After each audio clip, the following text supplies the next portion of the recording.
Kim Jacobs Show. Listen, we have a great show lined up for you. I'm your host, Kim Jacobs, better known as the Balance Doctor. And all of our guests that come on, they're either people that have overcome some tremendous odds in their own lives as they balance this thing called life, or they're experts and they're here to share tips and strategies that will help you better balance and manage your life. Grab your virtual seats and let's get ready for some real relevant and relatable content on today's episode of the Kim Jacobs Show.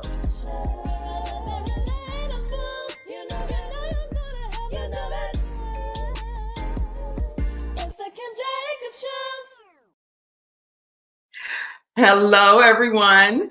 Welcome to this episode of the Kim Jacobs Show. I am thrilled to be with you all today. We are going to have a great discussion. So if you participated yesterday, then you already know we're in for a series that we're talking about the P's of parenting, the 8 P's of parenting to be specific. So I am your host, the Kim Jacobs Show, Kim Jacobs, and I am hoping that we are bringing balance to this world one household at a time. And I'm excited because I get an opportunity to come to you and to be a part of your family, your friends, your network of people that you've invited to be a part of this show. So thank you so much for tuning in each weekday at 11 o'clock a.m. Eastern Standard Time right here to the Kim Jacobs Show. So today, as we get started, we're going to be again talking about parenting and some of the P's that I think are important when it comes to how we parent our children. Now, as you know about me, I'm actually a mother that now I have children ranging from 16 up to 26. That's a big deal to me. I don't personally think I look like I had no kid that's 26 years old, right? That came out of my body. That is huge. So, sometimes when other people don't celebrate, you celebrate yourself, because I'm like, good God Almighty, thank you, Jesus, that you would allow me to be able to be a mom of 5 children. And if you remember, I actually shared the story on yesterday's episode, which I'll make sure that I put the link in here for you all that may not have watched that, so you can go back and watch part 1. But I shared the fact that I was told that I wasn't going to be able to have children. So I did not think that I would be able to have children, according to what the physician has shared with me after I had emergency surgery to have an ovarian cyst removed. So sometimes we don't know each other's stories and why people are so fired up about whatever it is that they're celebrating in life or that they're grateful for in life. That's because we may not know their backstory. So for me, being a mother of 5 children that literally were able to come through my body after being told that that would not happen is huge. To me, that just shows that God is still in the miracle working business.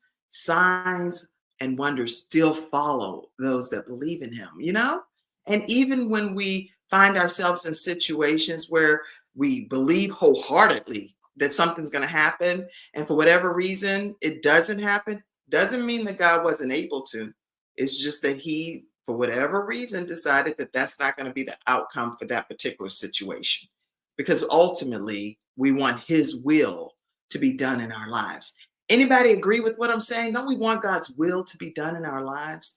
And if so, put it in the comment section. I want only God's will to be done in my life. That's all I want. I don't want any more, any less. I just want your will, thy will, to be done in my life. All right. So today we're going to be talking about the 8 P's of parenting continued. So make sure that you all tag your friends and invite them to be a part of today's discussion.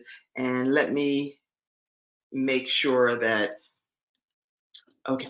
So I'm excited because, as you know, if you've watched the show over the past, I always usually have a guest on, but some people have said, hey, Kim, can you come on and do some talking and teaching points, sometimes yourself as well? And so my audience has spoken and I am listening. Can you tell? I'm actually listening. That's the whole beautiful part of being able to get feedback and implement the feedback, not just hear what somebody's saying and then make no change. That defeats the whole purpose, right? So yesterday, what we talked about, and just in a recap, is that it's so important for us, and I need my glasses, right? That if we're not going to practice something ourselves, then we should not be willing to preach it to other people. So we can keep all of those sermons to ourselves if we're not officially going to practice what we preach. We tell our kids, we want you to do certain things, we want you to be compliant, and we want you to be obedient. We want you to listen to what we say and do what we say and all of those things. But at the end of the day, if we're not going to actually practice it ourselves, then we need to keep it to ourselves. So I'll put the actual link in the comment section for you. And then the other thing that we talked about yesterday too is the power of our words. We should not be in a situation where we are cussing our children out, or we're giving them the business and telling them a thing or two at their level, instead of focusing on attacking the child and attacking them for whatever we disagree with what they did. We should actually make a conscious decision that we are going to focus on the behavior, not focus on the child and belittling them and making them feel like they are less than, or that they don't amount to anything. You're not worth anything.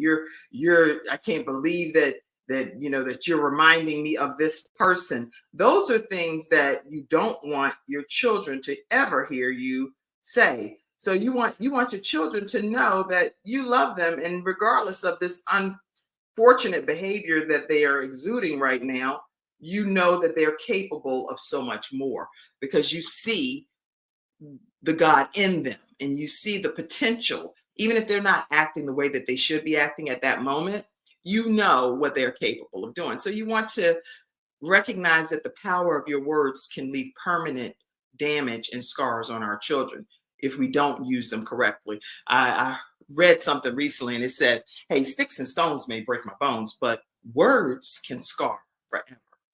And I do agree with that. There are some things, once you put it out in the atmosphere, it's virtually impossible for you to go back and take it back. So that's why we need to be so mindful of what we're saying to our children, because they're going to remember that for the rest of their lives. And if it's something that we said when they were younger, and then 20, 30 years later, they like, I remember when you said this to me, and that really hurt me. So hopefully you get a chance to resolve conflict and get it pull in the reins. But not all situations is that even the case, because sometimes your children don't even tell you. They just walk around and harbor it and hold on to it. And you don't even know that that one thing you said caused a lot of harm in their journey. So let's be mindful of our words. So we talked about those two P's yesterday: recognizing to practice what we preach. Don't be hypocritical and say one thing and then you personally, or me as a parent, we do something completely opposite of what we're telling our children we should be doing, because they're watching what we do, not what we say only. We know that. And then we talked about the power of words, which we talked about, and how important it is to monitor what we say to our children, even when we're having to discipline our children, because we do have to discipline them. But when we discipline them, we're focusing on the behavior, as I said, versus focusing on attacking the child. And I've seen some parents, they be like cussing the children out, giving them the business. I'm like, I just don't think that we should be cussing our children at that level. I don't think that. But there are some things that our children do that will yank a, it'll yank something up out of your inner man, because you can't believe that they're doing that. But equally, there are things that we've done that will yank that up out of God. And God can't believe that we would dare do something like that and then say we so-called representing him. So the same grace and mercy we want shown to us as parents, as people of God, guess what? That's the same grace and mercy we want to show our own children that have been lent to us on this earth. Okay? All right. As you all put your comments in, I will do everything I can to, let's see. All right. Mackenzie, who's backstage again, very faithful in helping with the Kim Jacobs Show. Pop some of the comments up for me if you don't mind. All right. So today, everybody, for those that are tuning in, we're talking about wow, 5 kids. Yes, 5 shillings, as people say, 5 shillings. And I'll put, you look great. Girl, I cannot believe May 31st, I will be 54 years old. So I'm 53 years old, right? To me, I don't have any problem sharing my age. Maybe it's because right now the age that I am, but I am so grateful that God would allow me to see 53 years on this earth already and soon to be celebrating 54. Hey, okay. Great topic. Thank you so much, Dr. Tina J. Ramsey, founder of CTR Media Network. And you all make sure you all check out CTR Media Network. The Kim Jacobs Show streams there as well in 100 countries. So we're excited to be able to go global. All right. Let me put up my children. I didn't showed everybody yesterday, but I'd like to show you all again today. That's my mom and dad in the middle there. And thanks to them coming together, I was able to become, I was conceived, obviously, and I'm very grateful for my mom and my dad. And I talked quite a bit about that yesterday. So make sure you all check out yesterday's episode. And then also, I'm excited because these are my children. I'm also a dog mom as well. So sometimes people be like, you have a whole rack of kids, and I do, and I'm excited about it. But then I'm also grateful that God would allow and trust me to be the mom of these children. So I don't take it for granted. I don't take it for granted, given that I was told I wouldn't have children. So that was yesterday. We talked about that. And let me put that over in the comments section for you all, how you can check out yesterday's episode while you're checking it out later today, after today's show, of course. Then make sure you also subscribe to the Kim Jacobs Show. Love to have you all subscribe to our YouTube channel. And then when we're live, you get the opportunity to get an alert if you turn your notifications on, and it will let you know when our show is live Monday through Friday at 11 o'clock a.m. Eastern Standard Time.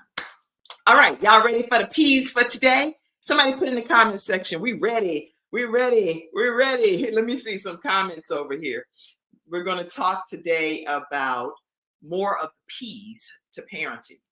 And yesterday, one of the studio audience members, Dayron, said, hey, Kim, you could call this segment Authentically Kim. And I was like, oh, that's really nice. That's really, really nice. Authentically Kim, he said. And then I know another one of our studio audience members suggested Ask Kim segment. And so I had been doing that many times over, just giving people the opportunity to ask some questions that plague them as parents and plague them as just trying to balance this thing called life, whether it's work, family, ministry, you name it, all kinds of different aspects. So people constantly throw out questions and they send them to me, and then I come live and I answer them. So that's another thing that I've enjoyed doing quite a bit. All right. So anybody say they ready for some okay part? Yes. Okay, I see you. Dennis said that he is ready. All right. Who else said something? Virginia said, always sharing golden nuggets. It's a plum-pleasing pleasure to be learning and leaning in today, as the legendary Les Brown would say. All right. All right. That's from Virginia Rutherford Hall, who has Wings of Wisdom show. So make sure you all check her out as well. Today, let's go with what we're talking about today. All right. Today, we're going to start with points of praise. And I want us to talk about the points of praise, which is the P, that is P number 3, points of praise. When we're talking about praise, we realize that our children are part of so many different things in life. If we're really true to being a parent, We understand that our children are involved in numerous activities. We don't always know exactly what their skill set's going to be, right? But we have to be very intentional about looking out for things that our children are capable of doing, and what is something that they enjoy doing. I put up this in particular image because we have children that like a wide variety of things. Some children will lean more to sports, so they will enjoy football or basketball or soccer, whatever sport it is that is intriguing to them. Then you have some that are musically inclined, and so they really lean into being interested in learning more about piano, the drums, the violin, flute, the clarinet, whatever it is, the bass guitar, you name it, they are intrigued by that. Then you have some that are interested in the arts. So they want to be theatrically inclined. They want to act and perform and be in film or movies. You have some that are interested in gardening. And you also have some that may be interested in like sketch art and different things of that nature. And I know my daughter is very interested in animation. So she enjoys drawing from scratch animations. But what we want to do is observe what our children are interested in doing. And you can pick up on those things when you see that they're always asking for a sketch pad. I have one son, he enjoys literally drawing. It's a way of stress relief for him. And I didn't even know he could draw. And I've been his mother his entire life. And until he became an adult, I had no idea that this man could draw at the level that he draws. And so watching our children and observing them and seeing what is of interest to them, don't squash those dreams and goals. Help explore them more and say, okay, so I see that you like, for example, my daughter Jayla, she likes drawing on her YouTube channel, animations and putting motion to the animals and to the characters that she draw from a blank screen. So guess what? We got her some software that would help her. She puts a glove on, she uses on a screen, and she's drawing from scratch these particular animations. That's brilliant. Then we have, like I said, Ivan, he loves exercising. That's one of his real passions, but he also loves drawing. And so buy some sketch pencils and some sketch pads. And growing up, he enjoyed playing basketball, having him being in the sport. Now, Jeremiah, on the other end, he played football. Oh, he played football for a short period of time and quickly realized that was not something he was going to be doing. He was like, oh gosh, no, come get me, come and get me. And so guess what? He went more into the arts. He enjoys fishing. Jeremiah will get on a boat and go out on Lake Norman and fish on a blow up boat. I think that's pretty amazing. I'm not interested at all in going out on a blow up boat to do anything in that open body of water at that level. Not being on a cruise ship, me being the person out there steering and doing all, I'm like, what? So just because something is not of interest to us as parents does not mean that your children will not excel in that area of life. So we want to be open-minded to what they're interested in. Jeremiah was very interested in acting as well, and does a great job when he's applying for different roles. Now he's into doing some roofing work. And guess what? To climb on the top of a roof, he is so adventurous, y'all. For me, that is unbelievable. The level of adventure that God has put inside of him. He has no fear at all when it comes to doing all of these challenging things. But those are some of his gifts and his talents. And now Frankie, my oldest son, who just recently graduated from Chapel Hill, he is a brilliant mastermind when it comes to building computers and knowing codes and all kinds of things. That he's an avid reader. So you name the book, he's read the book, especially if it's a book that can help him get to the next level of thinking and being an entrepreneur and a businessman. He just kicks that right in the head, right? So with Frankie, the thing that I'll tell you is back when he was younger, he really developed a passion for reading when he was a part of an accelerated reading program. And during that time, he was actually set to win the competition, but he had to get a specific book from the library. And it was the only book he needed to be able to win. Well, we were at the library in line trying to figure out, because we were going to ask the librarian, where is this book? It says the book is in the library, but we can't find it. So I was like, well, the book is somewhere here. We just need to find it, Frankie. We're in line waiting for the librarian because we're like next in line. And someone turns around and says, Frankie, are you looking for this? Okay, guess what? It was a young man named Pradeep. And Pradeep had the book that would win the accelerated reader contest. So that year, Pradeep won. And Frankie was upset. He was upset. But guess what?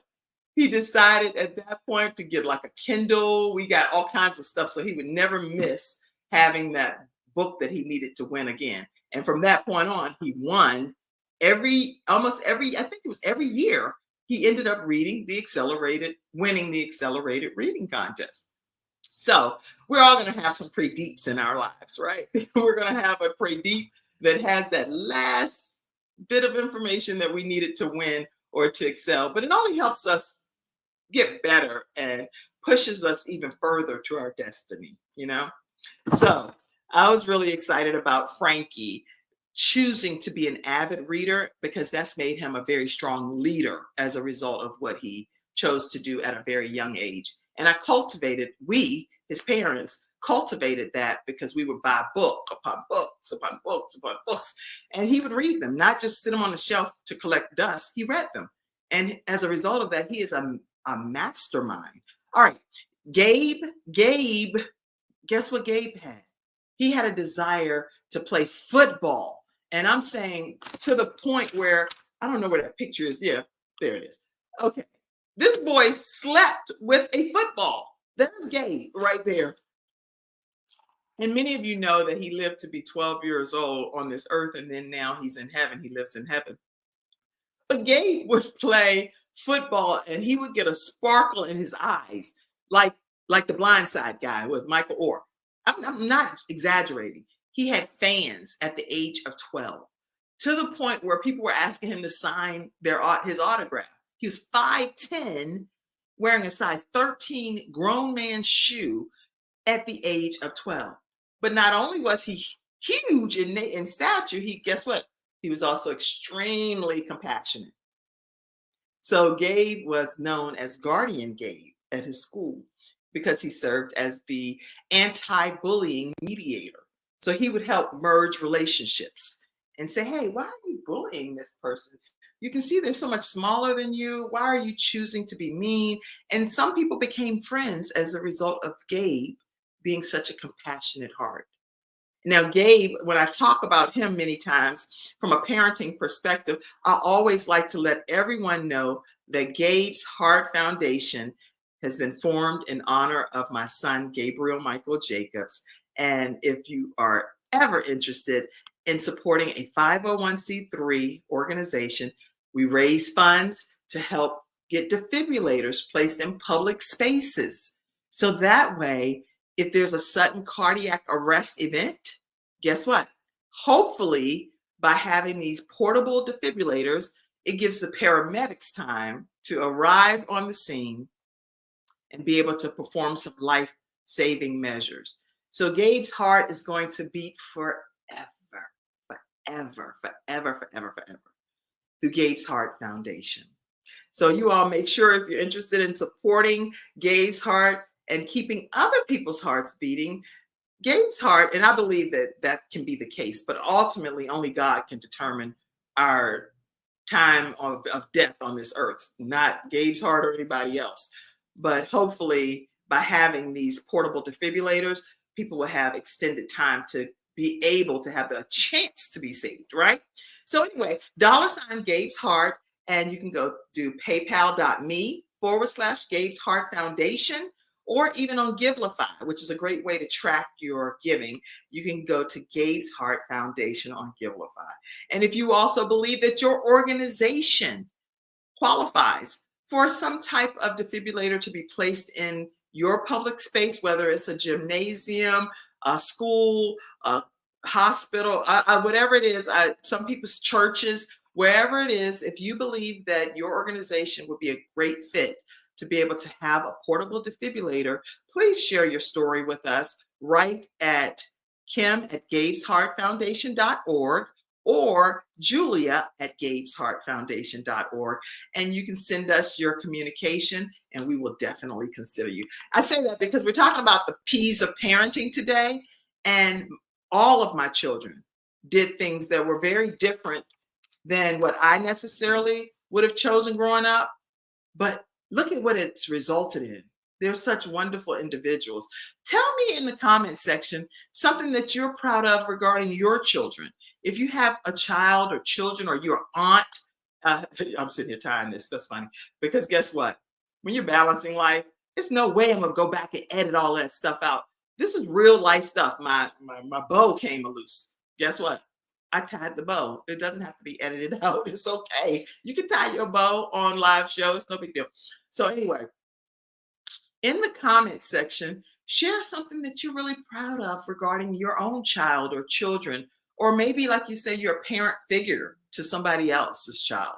You may not personally have your own children, but you know that you are parenting children in your ministry, children in your family. You are a parent, just in a different facet, right? So share some of the things that you're really proud of. And especially if you've adopted a child or you'd like to adopt a child in some capacity in your future, talk about your experiences, okay? And we'll pop them up. Any comments came in, Mackenzie, that I can pop up for a second? Let's see. Any comments? Oh, hello, beautiful lady. Hello, beautiful Angela. I'm so glad I got a chance to hug you at our last event.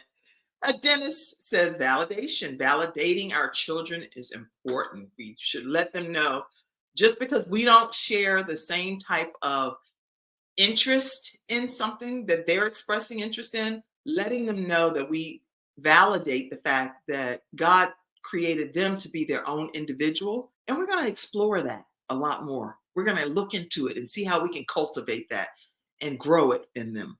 Let's see, who else? Anybody else? Okay. So another thing too is keeping in mind that when we observe our children doing something great, guess what? Let's make sure we take a moment to celebrate it and to praise and to recognize it. Anytime I see my child completing, like say a scholarship application or something, then that's huge. People don't always complete something that has certain deadlines. Sometimes people give up in the middle of it, or they're like too frustrated. So when your child is doing something that you recognize is an accomplishment of some sort, make sure you recognize and celebrate that child. Put that in the comments. Let's celebrate our children. Let's watch and catch them doing some great things, and let's recognize it and celebrate it. I know with my children, anytime I see them getting a good grade, I'm only talking from personal experience, but I would reward my children and say, listen, that's huge. You had all A's. Do you know how hard it is to get all A's? I didn't get all A's when I was growing up at all. I didn't get all B's. So guess what? When my children are knocking it out the park and doing honor roll work, you better believe I'm going to celebrate it and let them know that, listen, where do you want to go? Do you want to go to a restaurant? Do you want to do a special activity? What are some ways that you can celebrate your children and recognize their accomplishments? Now, some of you as parents have young children. And so when you're dealing with your children that are really young and they, for example, accomplish a task that maybe that they put a puzzle together properly, or that they put some of the pegs in the right boxes. You know how they have the little pegs that fit, the star fits in the star, the square fits in the square peg, and so forth. When you see that your children are doing just some of the basic things that can be celebrated, take a moment and be like, you did it. I'm so proud of you. You did such a great job when we were in the store. You listened so well. I know that the Spirit of God is just beaming through you. You're letting your light shine. I saw how nice you were to the other person, and just finding little things to celebrate the child about. So you may say no to your child for something, and then they may not get upset. Well, guess what? You may come back later and say, you know what? I noticed that when we were in the store, you acted so honorably. You were just wonderful. When I told you you could not have something, you didn't get upset. You didn't throw a temper tantrum. And guess what mommy did for you?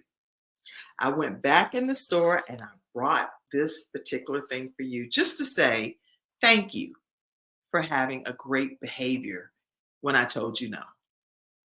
So you want to find ways to reward your children and to recognize them and speak life over our children. Our children are a gift. They're a gift from God to us. So we cannot take it for granted that God has entrusted these children to our care. And it doesn't matter if they're toddlers or if they are adults.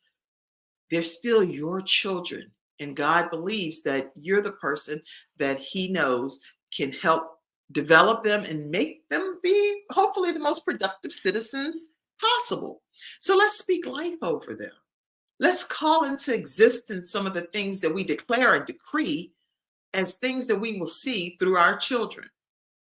And some things we try to live our lives as parents, and we like, oh, you know what? I always wanted to be this, whatever this is, fill in your own blank. So we sometimes try to encourage our children to do that. Well, my kids will be like, you can do that show all you want. I'm not interested in being nobody's talk show host. Nobody's telling people how to bring balance and all of this stuff. We're all different individuals, and we all have our own set of gifts and talents that we are expected to use on this earth. So make sure we know that our children are also individuals, and they have been given certain guidelines and certain parameters and certain gifts and talents that God has blessed them with as well. Another thing that we did often in our home for many years is an individualized family plan. And I talk about that in my book, Extreme Balance Makeover.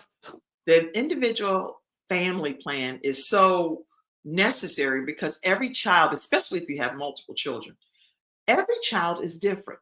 So you cannot clump them all together and say, okay, this is what everybody is. This is how everybody's going to march to this beat and do this. And that's what's expected. And that's the bottom line. They all have different gifts and different talents, but they also have certain things that they struggle with. And as a parent, you may actually observe some of those things. So you may see, okay, with this particular child in our family, I realize that he or she struggles with confidence. Every time they're put in a position to exude a certain level of confidence and come boldly before the throne of grace and do their thing right, they cower down. So in that particular child's case, then in our individualized family plan, which is something that I personally created. So that's why I put it in the book, Extreme Balance Makeover. If you don't have a copy of that book, all you got to do is go to kimjacobshow.com and get your copy of Extreme Balance Makeover. I'll autograph it and send it to you. All right. But what I was going to say is that we would do things like figure out how to put some creative scenarios together that would force that particular child to have to show up with a certain level of confidence. Because we would remind them, not by just saying, I don't know what you're so scared of. That's not going to help the child. That is not going to get the outcome that you want. Not at all. But in just saying, okay, here's a scenario. They don't even know that it's a scenario that's been put before them for that reason. But because it's a skill that you're helping to develop as their parent, then you know what things to put in front of them so that they can master that test. They can conquer that test. they can pass that test. And then now confidence is not so difficult for them. So look at your own children and identify what are some things that they struggle with personally.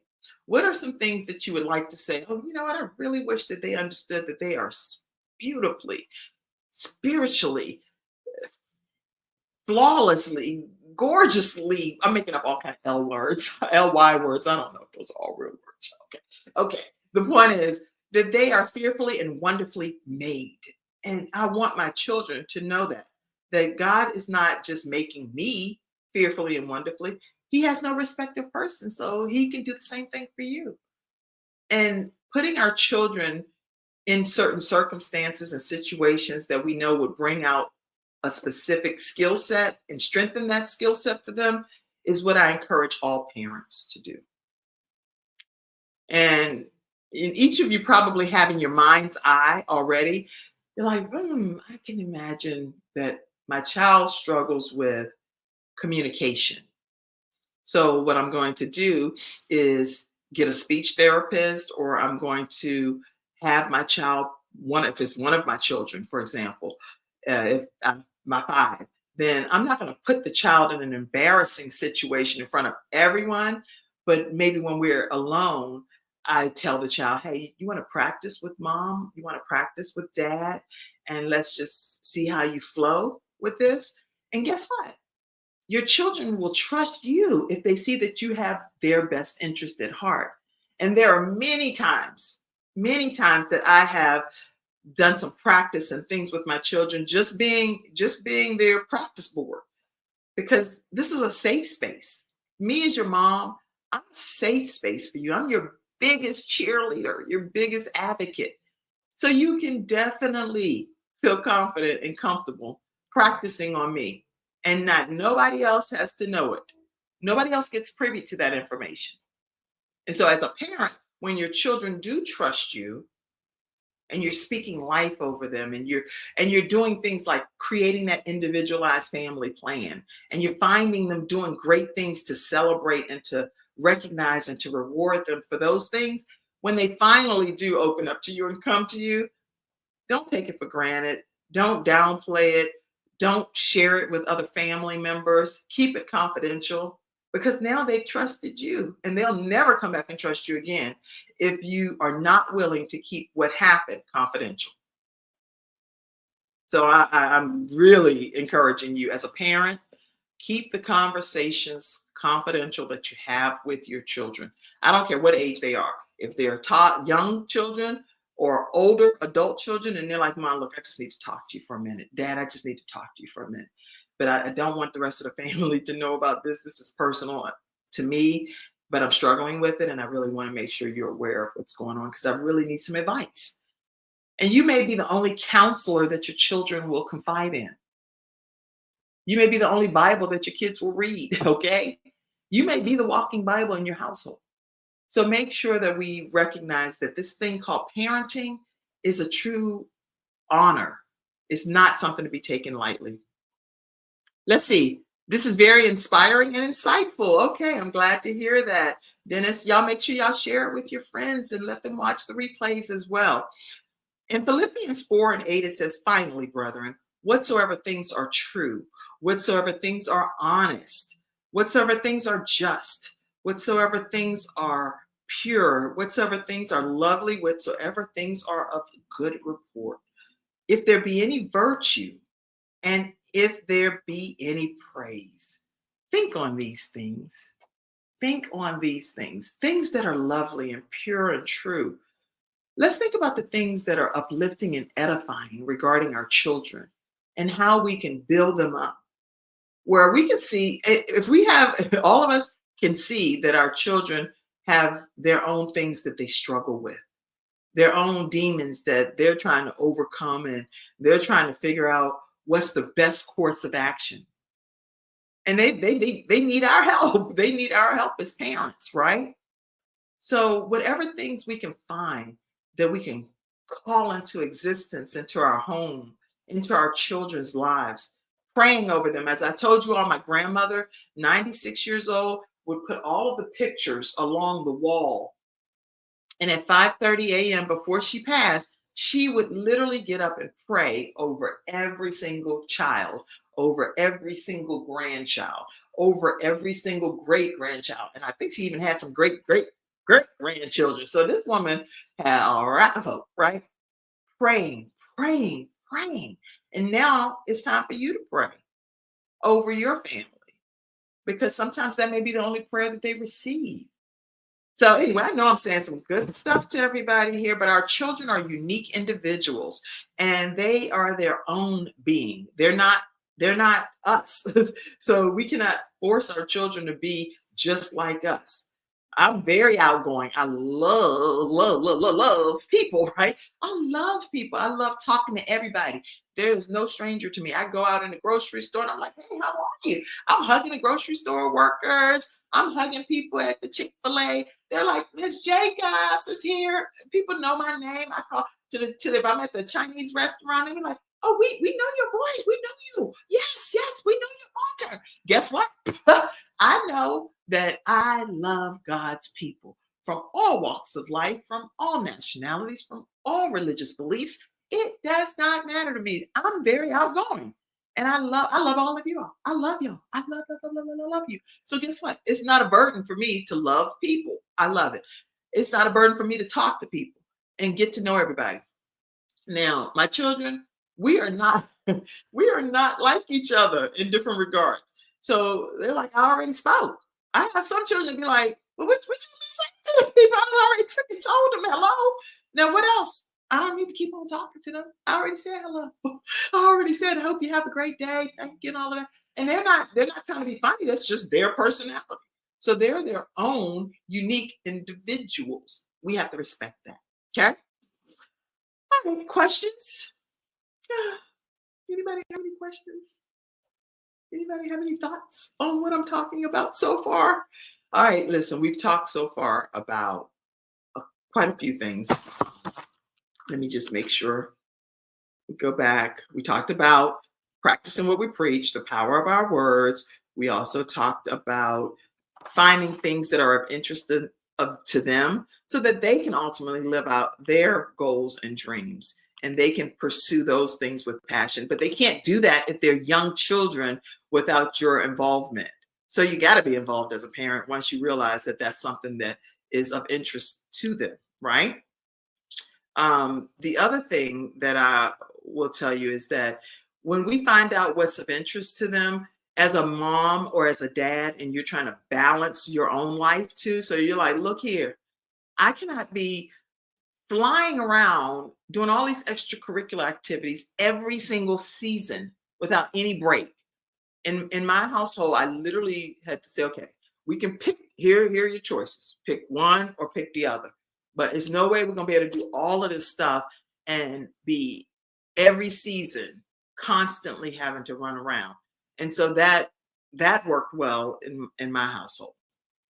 So finding out which one is more interesting to you, acting or playing football, because both of these are requiring 3-4 hours, most of the time, a few days a week. So we can only dedicate so much time to this stuff, okay? And that's very and very important for that to happen. All right. So let's go on to any questions, any comments. This is very insightful and inspiring. Any other comments come in? And thank you, Dennis. Any other comments? Mackenzie, pop them up for me if you can. Let me see. Any other comments come in? The individualized family plan is genius. We are our children's first teacher.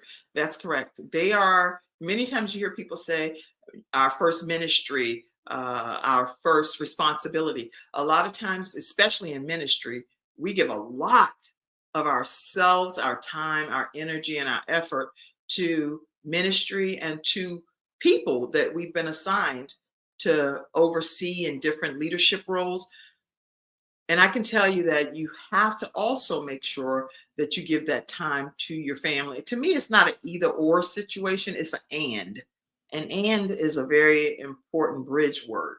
So you can be effective in ministry, and you can also be effective at being able to balance your family and your home life as well. And speaking of which, I think this is a great time for me to tell you all that there are a lot of mothers. You have goals and you have dreams, and you're looking for a community of people that share similar like-minded thoughts. Well, we have a Mother Dreamer movement, and it's a private community where you can get a chance to come in and pursue your goals and dreams and be effective mothers. And I would encourage you, if you haven't joined the Mother Dreamer movement yet, make sure you go to motherdreamer.com/join. Motherdreamer.com/join and become a part of the Mother Dreamer movement.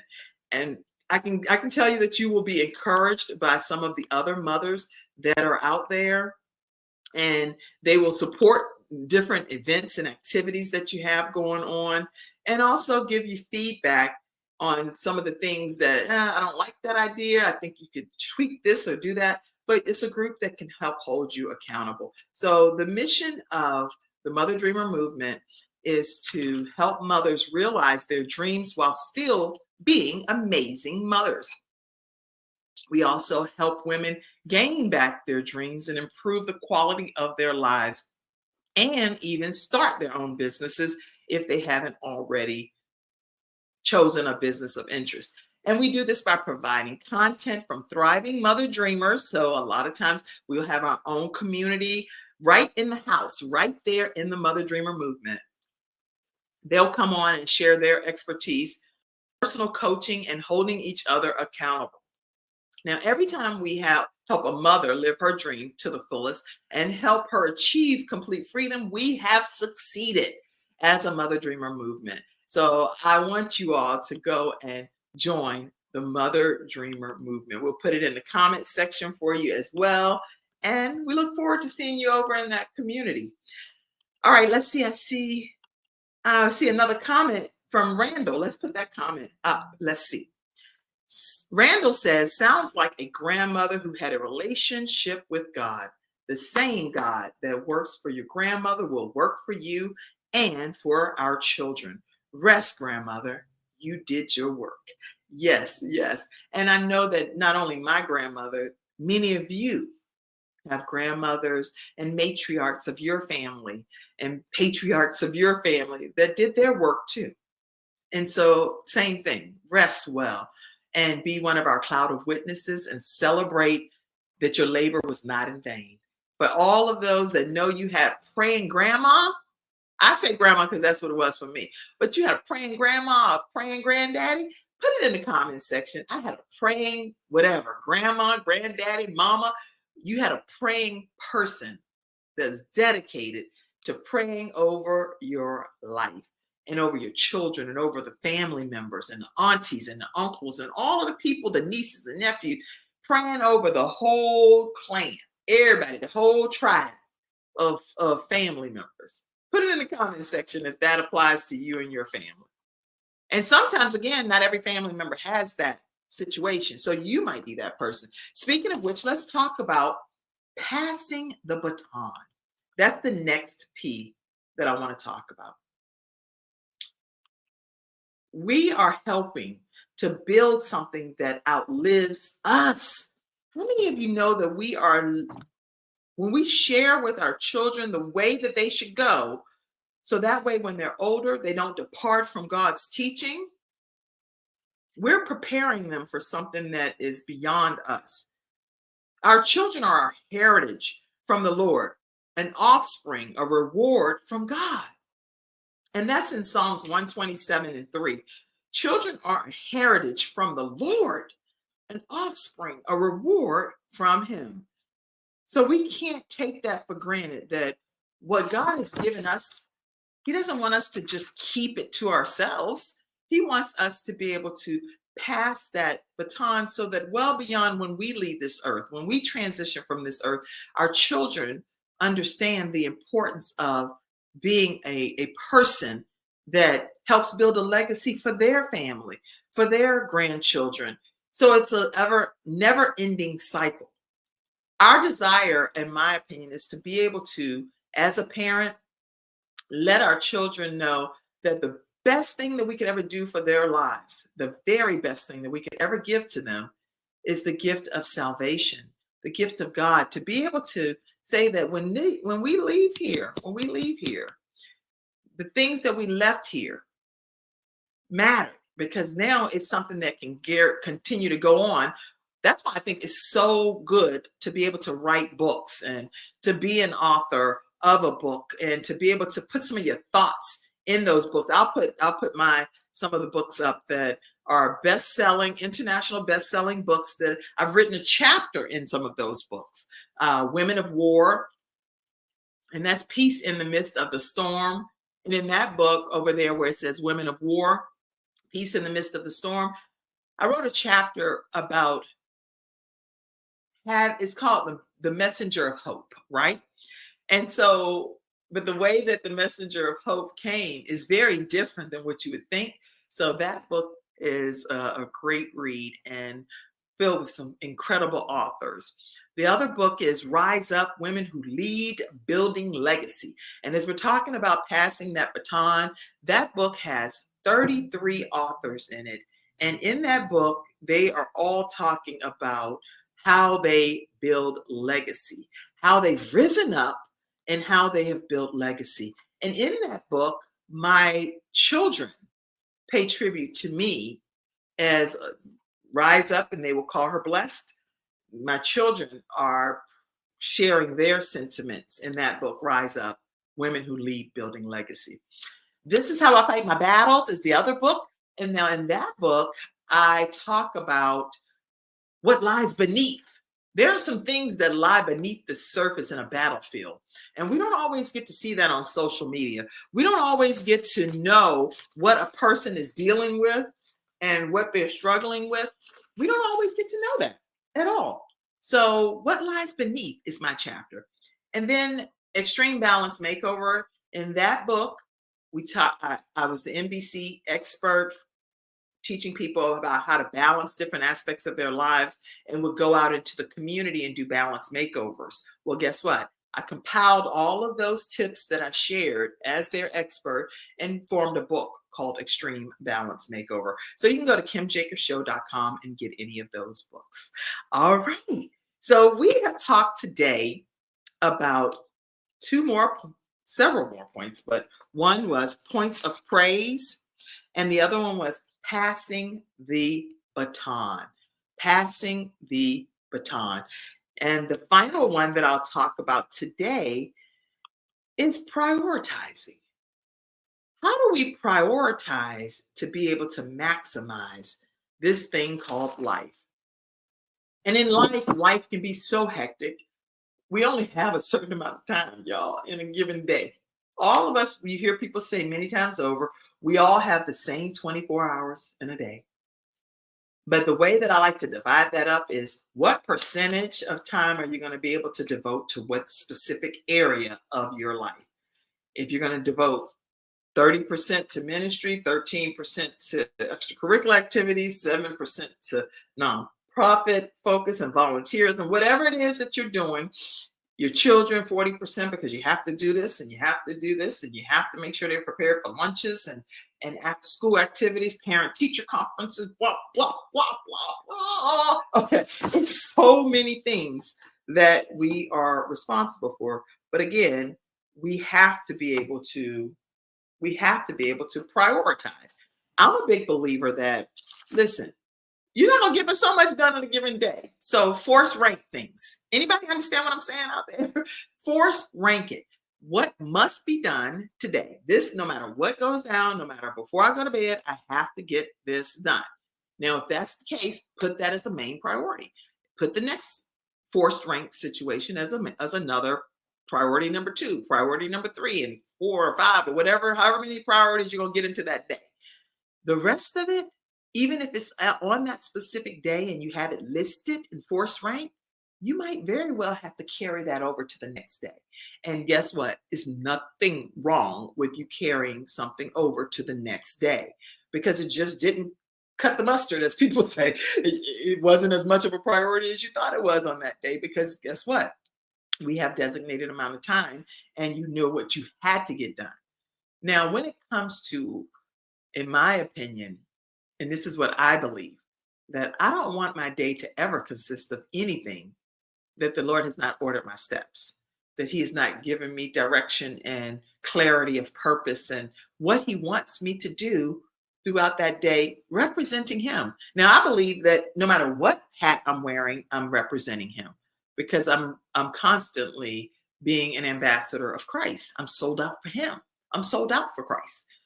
And nobody can make me doubt that. Nobody or nothing can make me doubt it. Neither height nor depth nor things in the past, things to come. Nothing is going to separate me from the love of Christ. Nothing. All right. Make note of that. Nothing separates me from the love of Christ. Dennis says that my family is a praying tribe. Praise God for you and your family praying. A family that prays together, we say many times people say stays together. And guess what? There are times that people do pray together and still some things happen and they're not together. So let's keep it real, real. Guess what? God is still the author. He's the finisher of our faith. And that anything is possible through Him. And we know that there are things that happen as human beings that are beyond our control. And guess what? When those things happen, you have to act accordingly. So I hear people talking. Sometimes you have parents, they plan on being together for life, and life happens and they're not together. Does not mean then that you can't be an effective parent for your children and put your personal feelings aside and focus on the best interest of that child. So if you've been in situations and it didn't work out the way you thought it was going to work out, still make it a priority. So we're talking about prioritizing, prioritize to maximize, right? Still make it a priority that the children be the focal point, not you and any bad thing that happened in your marriage or your past marriage, or even if you're currently married and you don't see eye to eye on everything. Guess what? Let the children be the focal point on some of those things. And obviously, parents, we all need to get our own counseling so we can deal with our own adult issues instead of trying to throw some of that weight off on the children. That's not fair. So make sure that we get the help that we need as parents, which we're leaders of our households, we're leaders of our children, and they're constantly watching us, constantly. So how are we prioritizing? When we say something's important, you saying God is important? Let me see. Is He? Is He really? How you rolling? How you living? How you rolling? How you rolling? Okay? Because the children are watching. All right.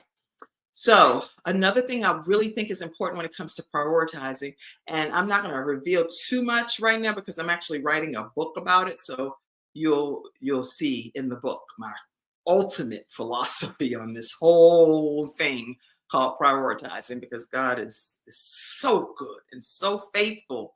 And I'm thanking Him for the deposit that He's put in my mind and my heart and my spirit as I roll out some things about my philosophies that God put in my spirit.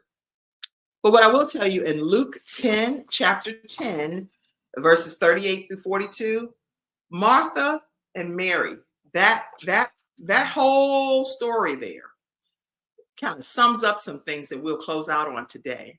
Martha and Mary, they had Jesus and the disciples were passing through the village and came upon this home that they were going to fellowship and eat and enjoy some festivities with, which was Martha and Mary. Well, Martha was running around. She's like, oh my gosh, we got these surprise guests. Oh my goodness, we got to make sure we get things together, get our finest china, make sure we go out and get some good linen, go wash the linen, let me run to the market. She was running around like a chicken with her head cut, all just rocking and rolling, trying to get prepared for these emergency, unexpected guests that arrived. Well, Mary, on the other hand, Mary was like, I'm chilling. I'm sitting at the feet of Jesus, and I'm going to learn from Him. I'm going to just, bring it all in and lean in on it and understand that this is what you're teaching and this is what you came here for. And I am going to soak it all in and learn. Well, Martha was like, you know what? Aren't you going to do something about this? Aren't you going to handle the fact that this chick will not prepare appropriately for you all? knowing that y'all are here and y'all gonna have needs, you gotta eat. You have to eat. You have to bathe. You have to have some toiletries, and you have to have some smell goods and some fragrances and nice lighting and stuff. All kind of stuff that we need when we have guests. The fridge needs some refilling. And Jesus said to her, you know what? Mary chose the best thing to do in this situation. So I'm going to leave you all with this. As parents, as people of God, choose the right thing to do. Put your time and energy in the right area. If we're saying that we are serving God, then make sure that's a part of what we do every single day. Don't just say we're doing it and we don't make that be a priority in our lives. All right, everybody. That is today's episode. Any comments? Yes, I agree. My mom said focus on the children. Randall said that he had a praying grandmother. And Dennis said that his family is a praying tribe. Listen, you guys, I am so excited that you all tuned in today to the Kim Jacobs Show. We're going to offer you all the opportunity that if any episode that you've ever watched on the Kim Jacobs Show has been a blessing to your household and has helped you, literally, I'm asking you, has it helped you and your family have some level of better balance just because you've tuned in and learned some of these tips and strategies, whether it be from me or from guests that I bring on? If that's the case and it's blessed you in some regard, I'd love for you to pour into our broadcast, pour into our ministry. And you can do that through Cash App, $Kim Jacobs Inc., or you can do it through paypal.me/Kim Jacobs Inc. And you can also do it through Venmo, and that's at the Kim Jacobs Show. So I'm going to put this over here in the comments section for you. And thank you for all of those that do already contribute. Truly appreciate you all, and we'll be doing quite a few shout outs as well. But make sure you go ahead and pour into the broadcast. All right, everybody. Thank you for tuning in to this episode of the Kim Jacobs Show. Thank you, Mackenzie, backstage, and thank you for everyone in the community. I love you all. Oh, Mom, my mom said, Kim, this has been a very good and informative show. I love you. Mommy, you're the best mom in the world. I know everybody says that, but I cannot think of how God could have blessed me any better than having a mom like you. And I'm a whole grown-up 53-year-old saying that about my mama. Even at this point, you raised me well. Your labor was not in vain. I love you, Mommy. I love all of you all. And I'll see you again tomorrow at 11 o'clock a.m. Eastern Standard Time, right here on the Kim Jacobs Show. Have a great one. Bye-bye. Thank you for tuning in to today's episode of the Kim Jacobs Show and for being in the virtual studio audience. Your presence truly does make a difference, and I look forward to you bringing your friends and family to join you in the virtual studio audience Monday through Friday at 11 o'clock a.m. Eastern Standard Time. I look forward to seeing you and make it a great day.